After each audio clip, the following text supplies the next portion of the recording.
In its early years, the National Football League was hardly a national game. Most of its ball clubs played in Midwestern towns, and if the NFL expected to survive, a team would have to play in America's largest city. My father was offered the New York franchise in the National Football League for $500, and he said, we're going to try to put pro football over in New York. Most of the people, they didn't know what pro football was. From the left, founder of the team, Tim Mara, secretary, Wellington T. Mara. And I remember being very excited. Any of y'all DBs want to come up here and play cover one? We gon' on you. Y'all better play cover two, Tampa two, all that. You can't play cover one against the Vikes, boy.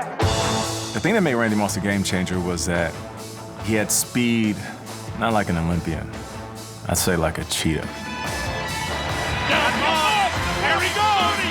I had never seen a guy that big, that fast. In, out, go. For a guy that was over 6'4", he had unique speed. He's gonna go!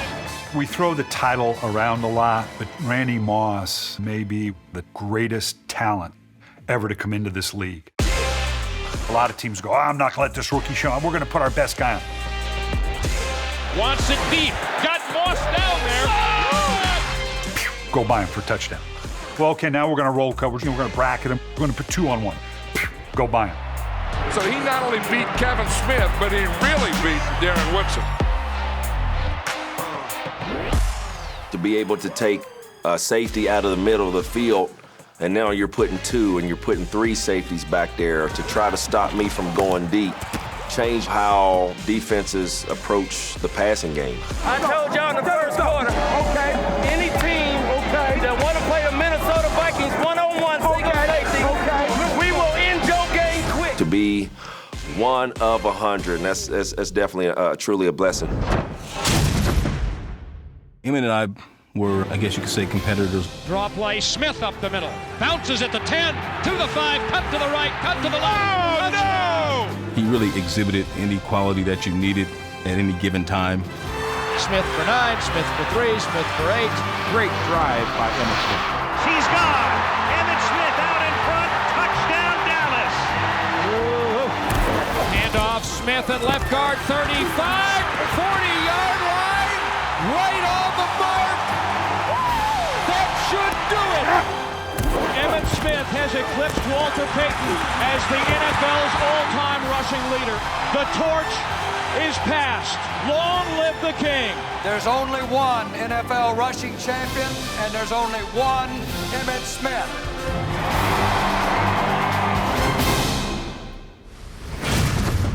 Marshall, he pulls it in. Going down the right sideline, and a one-handed grab by Beckham. You know, a lot of those things are just natural, and the glove helps, you know. The gloves that they wear today, you shouldn't drop balls. Them gloves that's cheating. I mean, it makes the gloves sticky as up. You ain't talking about like no Fred Biletnikoff where he got all that. Look at that stickum. He's got it everywhere. But there were a lot of times, you know, when it really helped. You know, the biggest thing was you were able to hold on to the ball when fighting with the defensive back. Darryl LaMonica threw me a ball over the middle one time, and it hit me right in the wrist and just stuck right to the stickum on my forearm. How's it feel, Frank? Feels good, man. Feels good. If you can't catch a ball with the gloves that they wear today, then you're playing the wrong position. I need a pair of gloves.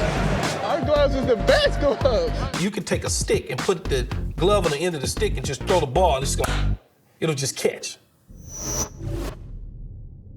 The professional football is a highly evolved creature, as different from its ancestors as is modern man from the great apes.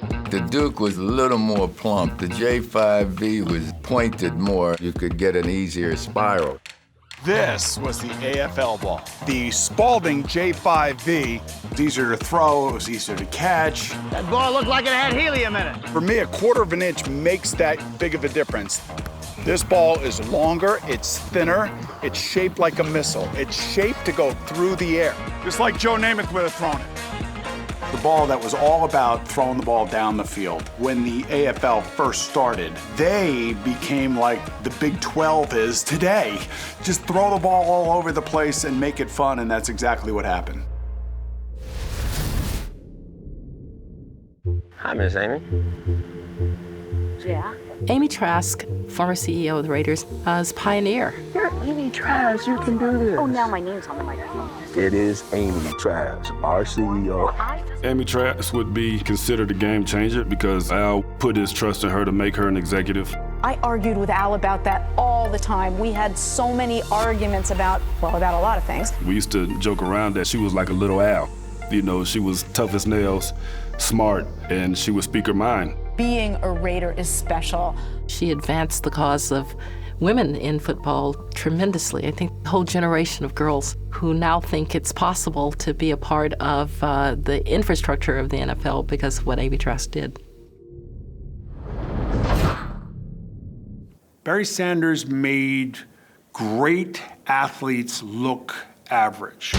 Barry Sanders with a move that Mikhail Baryshnikov couldn't make. Barry Sanders, he was just explosive, just a crazy playmaker. Anytime he touched the ball, he was able to score, and he was almost guaranteed to make someone look silly. When God created Barry Sanders, even he didn't know what he made. Sometimes you just gotta look to the heavens and say, wow. He's one of a kind. I just remember just watching all those runs and then just his cuts, his moves, it's like no other. And you see him like a movie, rolling around like a pinball, doing the thing that Sanders did that made him this legend. My favorite player growing up would have to be Barry Sanders. Barry Sanders was a game changer because he was the little guy with the big heart that allowed also other kids that were short in stature to believe that they could play this great game as well.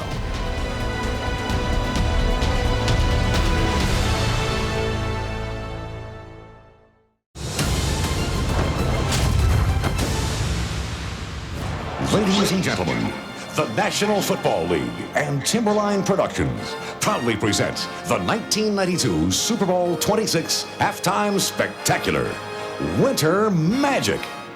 We interrupt regular programming to present the In Living Color Super Halftime Party. We realized that we were on Sunday at the same time, and we started talking about it. We knew that we could give a better show. The Bad Boys of Comedy got a lot of action for you right here. But I was the host of that actual show.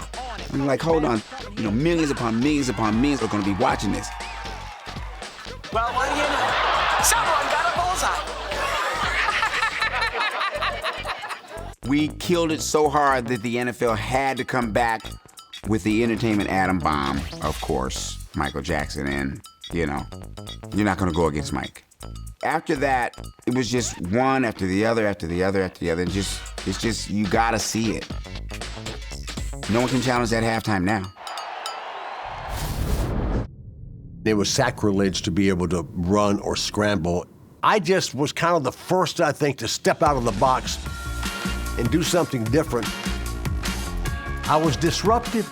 That caused a lot of controversy. That kid will never last. They'll kill him. He won't last 3 years in this league. He is the greatest scrambler in the league.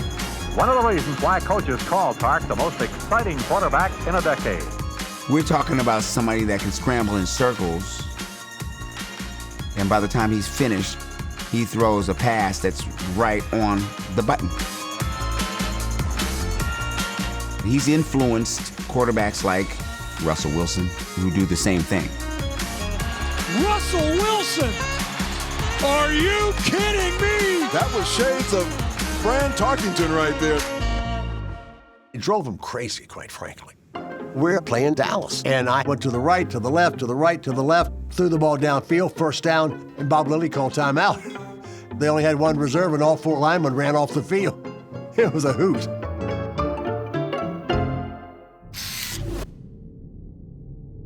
You can say what you want about the NFL. The business is a monster. There's nothing bigger in this country than the NFL. What a league you put together, man. Huh? What a league you put together. I didn't put it together. We're just happy to be part of it. It's a tough job. Hey, thanks. That was awesome, man. Appreciate it, Mr. Goodell. Roger. Thank you. Appreciate it. Yes, sir. And this guy's dealing with owners, teams, coaches, the players. You know that guy? The laundry list of stuff that this guy has to deal with on top of running the business is unbelievable. I mean, so much controversy. They aren't paying Goodell enough money for that job. The NFL fans are so brutal.